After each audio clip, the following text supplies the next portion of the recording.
আজকে আমি আপনাদেরকে বলতে চাই ইনশাআল্লাহ, মাশাআল্লাহ, সুবহানাল্লাহ, আলহামদুলিল্লাহ, জাযাকাল্লাহ খায়র, এই কয়েকটা শব্দ আজকে শিখে যাবেন, সারা জীবন এগুলো করবেন এবং এগুলো করতে কোনো হীনমন্যতা ভোগ করবেন না। আমি এগুলো কোনটা কোথায় পড়বেন সেটা আপনাদেরকে বলে দিচ্ছি। মুসলিম বিদ্বেষী এই কুলাঙ্গারের প্রতিবাদের অংশ হিসেবে এখন থেকে এই শব্দগুলো আমরা আরো বেশি বেশি করে চর্চা করব, বলবো।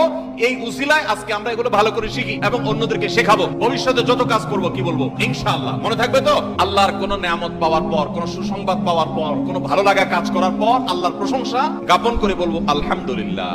আর কোনো কিছু দেখে আশ্চর্য হয়েছি, সাহস দিতে চাই, কাউকে উৎসাহ দিতে চাই, অনুপ্রেরণা দিতে চাই, তাহলে বলবো মাশাআল্লাহ। কোনো কিছু দেখে যে আশ্চর্য হয়ে আল্লাহর পবিত্রতা জ্ঞাপন করতে চান, তাহলে বলবেন সুবহানাল্লাহ। উপরে ওঠার সময় বলবেন আল্লাহু আকবার, সিঁড়ি দিয়ে যখন উপরে উঠবেন, নিচে যখন নামবেন তখন পড়বেন সুবহানাল্লাহ। এগুলো সুন্নাত। এটা পড়ার সময় নিয়ত করবেন আল্লাহ তুমি আমারে সওয়াব দিও, আর এই কুলাঙ্গারের গায়ে যেন আগুন জ্বলে দেয়। এই প্রত্যেকটা শব্দ উচ্চারণ করবেন, এদেরকে চপটাঘাতের কাজ হবে। এরা নির্লজ্জ, এরা বেহায়া, ইহুদি এবং খ্রিস্টানদের দালাল।